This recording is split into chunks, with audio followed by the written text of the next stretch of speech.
Hey, everybody. Welcome to another episode of Holy Smokes, Cigars, and Spirituality. This is, I believe, episode 8 of season 3. We're excited to be here for another riveting discussion. This time, the topic is the ethics of pornography. Ooh, so shout out to everybody who's with us from our Patreon community in the live virtual audience. Thank you so much for being here. We appreciate you and your support.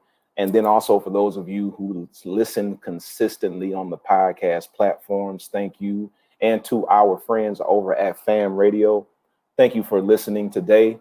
Here at Holy Smoke, Cigars, and Spirituality, we create disruptive, faith-based content for the everyday person.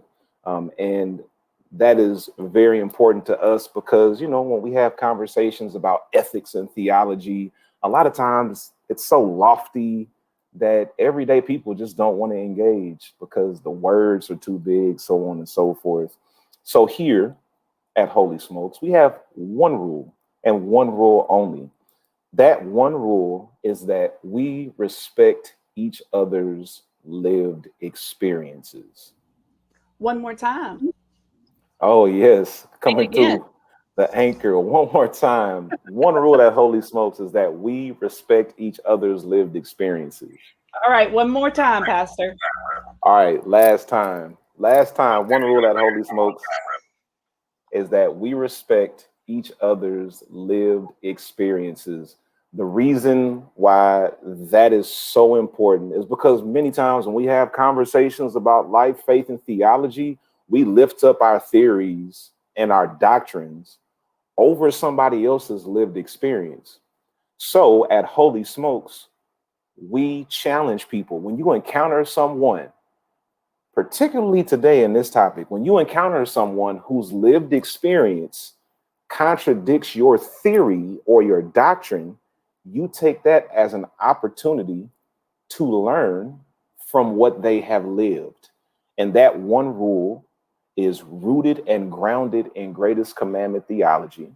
Greatest Commandment Theology says this: your love for God is displayed through how you love your neighbor, which is an extension of how you love yourself. Therefore, you can't fully love God if you don't love your neighbor, and you can't fully love your neighbor if you don't love yourself.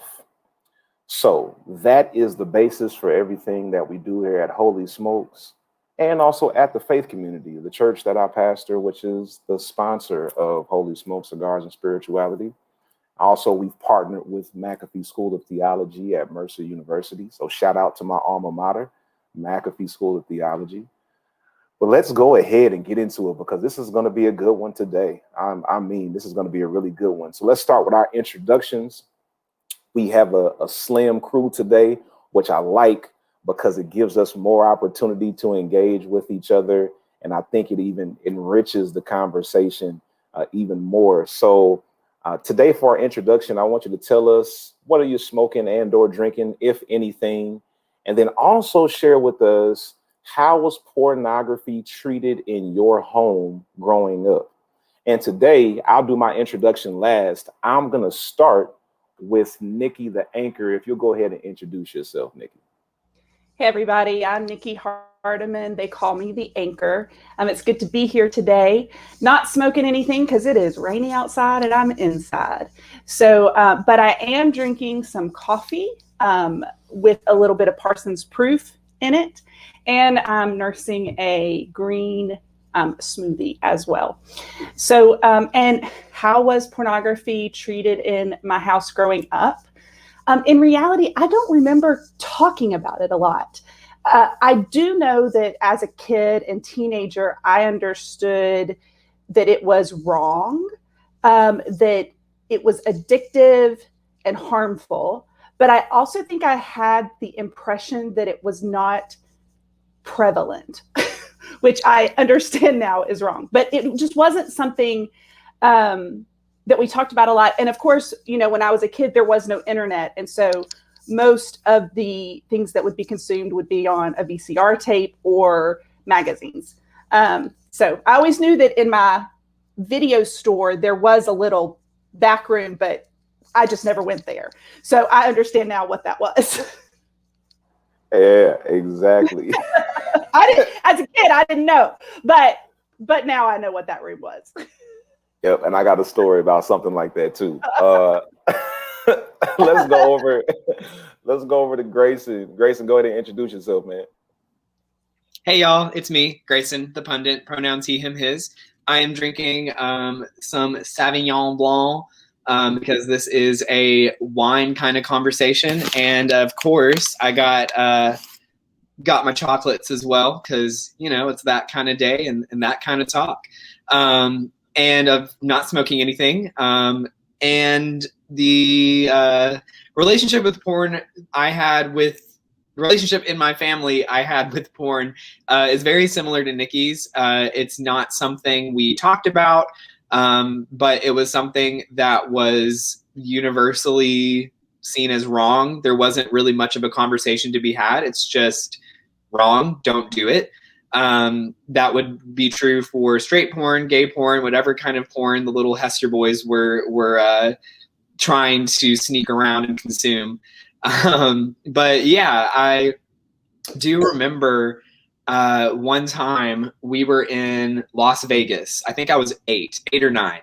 It was like this big Midwest trip West trip that my family decided to take. We have family out there, so we stayed in Southern California, Laguna Niguel, Christian, if you're familiar with that. Yeah, I got some cousins there. And we went to Flagstaff, Arizona. It was really great. But we were in Las Vegas, and I remember just very vaguely my brother and my mom having this argument, because they argued a lot. They were the ones that butted heads.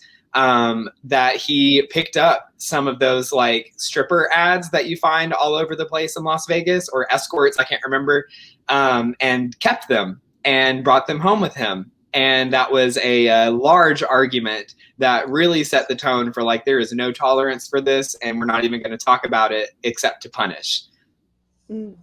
Oh yeah, that's that's heavy. I mean, you shouldn't have been in Vegas in the first place. Ain't nothing but sin in Vegas. So, well, we just, as is the law, we would just like go in the casinos, and if you're not 21, you have to keep moving. Like, you can't stand still. Gotcha. So I think that's how my parents justified it. Like, it's an experience. That sounded just like Pam Hester. When are we gonna have her on? We need to have her on. We do. Can I just tell a really quick story about Las Vegas? Real quick. Go ahead. Yeah. So my brother and my dad were riding the Manhattan roller coaster. I don't know if it's still there. This was, again, early 2000s. But my dad and brother did it. I was scared of roller coasters at the time. And they go down the hill and then go on one of the big loops. And my dad's wallet falls out of his pocket. But when they get to the bottom of the loop, the wallet falls back in their car. So the trajectory had to have been like upside down, wallet. The timing of I don't even know. Like, that's crazy. That's crazy. And then my brother repays the spirit for making that happen by keeping some stripper cards. But thanks God. Wow. But yeah, that's just a cool family story we like to share. Wow. That's really intriguing. I'll go ahead and introduce myself in case you didn't know who I am. I'm Christian. I'm the host and the heretic. And today I'm having one of my favorite sticks. I'm having the Leaf by Oscar, the Maduro. Nikki, you feel me, right? I love that stick. It's so good. And it's a whole experience too, how they wrap it in the whole leaf. Yes. Yeah, it just has this draw. Packaging. We all love packaging. Yeah, and the first time I got it based on packaging, and then I just enjoyed it so much. I was like, oh, this is gonna be one of my mainstays. Yeah. So having the Leaf by Oscar, and in honor of the Kingmaker Curvance Ross, I'm having my Cafe Royale, his signature. I said whenever I have the ball and chain, I'm gonna call that my signature cocktail. But today I'm having the Kingmakers. So this is a little bit of coffee, agave cream, and then I threw in a little curveball. I put some Parsons proof by Greg DeLoach. And then I topped it off with a little Uncle Nearest, 1884. So that's my beverage of choice today. Yes. And then how was porn handled in my household? It was a topic we just didn't discuss.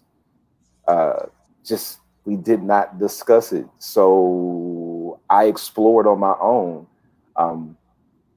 I know my dad had Playboy magazines. That was the closest thing I got to porn. Just, naked women posing in the magazine, and he hid them, but he didn't hide them that well. So like, I didn't have to like dig very deep to find the the Playboys. And then of course, when I was growing up, you had the Spice Channel and the Playboy Channel that would be distorted. We talked about this in a previous episode. So I try to watch the soft porn on the Spice Channel through the squiggly lines. And there would just be those moments where like half the screen would be kind of clear and it'd be like, oh my God, I can actually see it. But that would be so short-lived. So exactly, Jeremiah. Nobody hid magazines well. Or condoms, apparently. I was babysitting for my youth minister growing up, and we just found like a huge stash of condoms. Yeah. So the first time I had a conversation with my dad about porn, I shared this story before.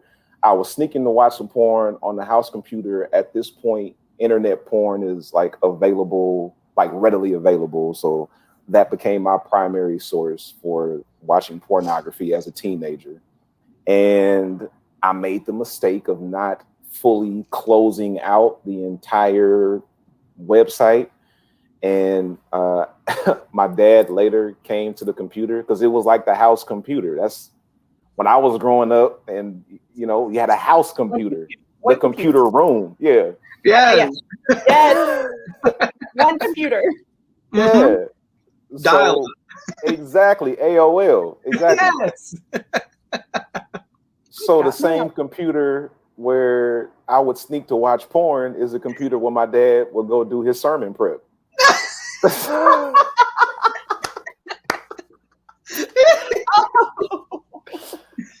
I feel like, I don't know if you guys are laughing with me or laughing at me. I don't. With you. With. Nah, I love it. So yeah, he went down to do some work on the computer, and he pulled up the browser, and boom, there's this image of whatever scene I was just watching. And he called me down, and he said, "Bubba," he said, "There's some hardcore stuff right here." And it wasn't that it was hardcore in the sense that it was abusive or violent, but it wasn't just like Playboy women posing erotically. It was an actual sexual encounter, which he didn't go into any more detail though. He all he said was like, be careful with stuff like this. So I honestly didn't even know exactly what he meant by that. I was just glad I wasn't in big trouble. So I said, all right, Dad, I'm sorry. And I left feeling like I just got away with my life. So that was porn growing up for me. There are other stories, but we might get into them later. Let's go ahead and keep moving. And we're going to go ahead and do the cigar tip before we get deeper into this conversation today. During this time of cigar tips, of course, Tiger Gibson got it started for us. We haven't heard from Tiger in a while, but we're holding out hope that he's going to be able to break away from car sales just long enough to bless us with one episode. And then we've also heard from Curvance the Kingmaker. We've heard from Myron the Mystic. You got the Heretics Humidor from me.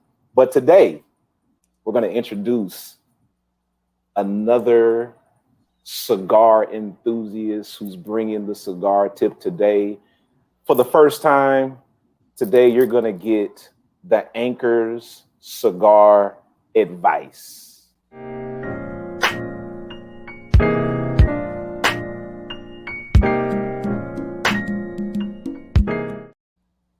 Hey, everybody. if you don't know, Holy Smokes was my introduction to cigars and cigar culture. And so I really was a newbie when it came to cigar smoking when I connected with this group. And it's been a really fun journey. The pandemic has slowed down my exploration a little bit because I can't go into places and enjoy as much as I would want. But so I still kind of count myself a newbie. So I want to give a cigar tip for any of those who are new to this hobby, or as Christian taught us, in this lifestyle. So if you are new to cigar smoking and you go into a humidor or a cigar shop, and you aren't sure what to do, my advice to you is don't be afraid to ask the people who are there to help you. I have never encountered anyone that didn't want to help. Everybody has always been enthusiastically helpful. They want to know if I've smoked anything before and what I liked, and then they would help point me to something new.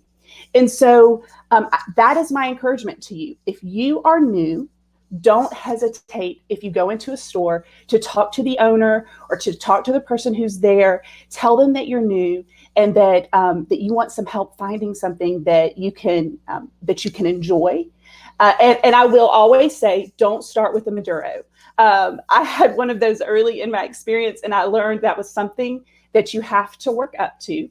But just in case you want a little bit of a tip, to get started, I'll give you 3 cigars. We talk about some cigars on here that everybody loves, the Fat Bottom Betty, the Sweet Jane.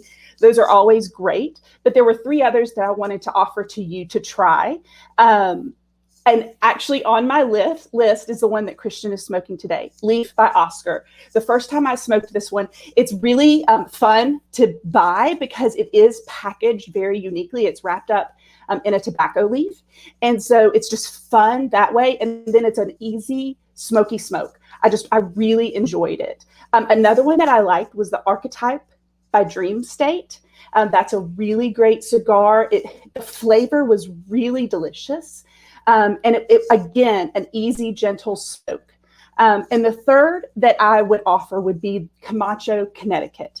All 3 of those cigars are enjoyable, easy to smoke for someone who's new to this, and a great way to get into cigar lifestyle. So that's the Anchor cigar tip for today.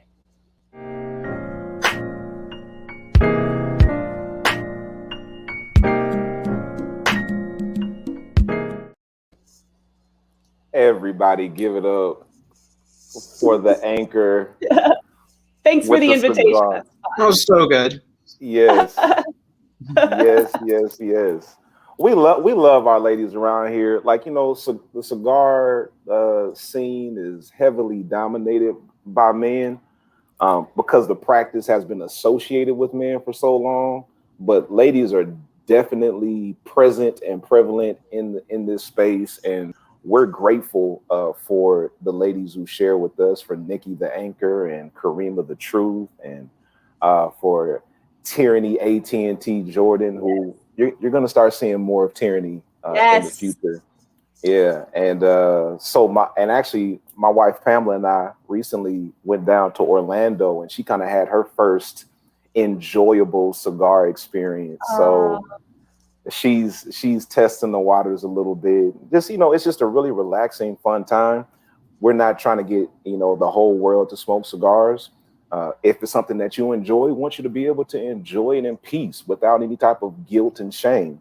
Mm-hmm. And that kind of plays in to this conversation that we're having today about the ethics of pornography. The goal here is not for us to get everybody to start watching porn every day. Absolutely not. OnlyFans /TFCATL. Right. A TFC OnlyFans with nothing but homemade videos from members of the church. Jesus is my only fan. Come on now. No, we're not doing anything like that. Okay, that's not what we're doing. But this is a prevalent topic that I think we need to discuss, that the church generally just glosses over and just says don't do it. But that's not working because statistics suggest that 25% of all search engine searches are porn related. 1 in 4. 1 in 4. That's a lot. Yeah. Like, That's a lot. Think about how much you use your search engine. Wow. 1 in 4 are porn related.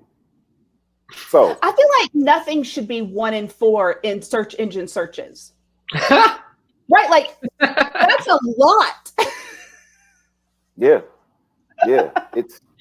It's crazy. Stephen, would somebody please tell Stephen Thurston to leave the virtual watch party? His comments are disturbing. Earlish. Okay, let's go ahead. So by way of introduction today, this episode topic was actually the pundit's idea. So we're gonna have Grace and the pundit get us started here with a 5-minute history, so to say, on the history of pornography. So Grayson, go ahead, learn us something today. I'm gonna put a timer on so that I'm actually 5 minutes. So you're gonna